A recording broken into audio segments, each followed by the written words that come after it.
Hello guys, আমরা আবার চলে এসেছি প্রথম ভিডিওতে। গাইস, এখন আসি আমরা আমাদের ঘেরে।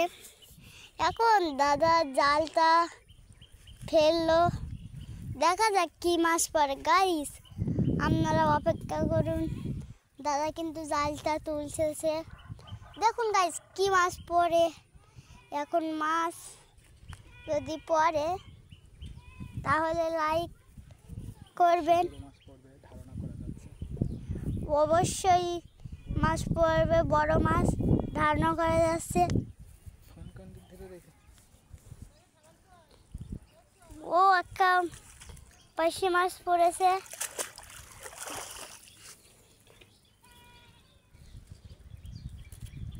গাইস দেখুন, এই যে একটা পেশি মাছ।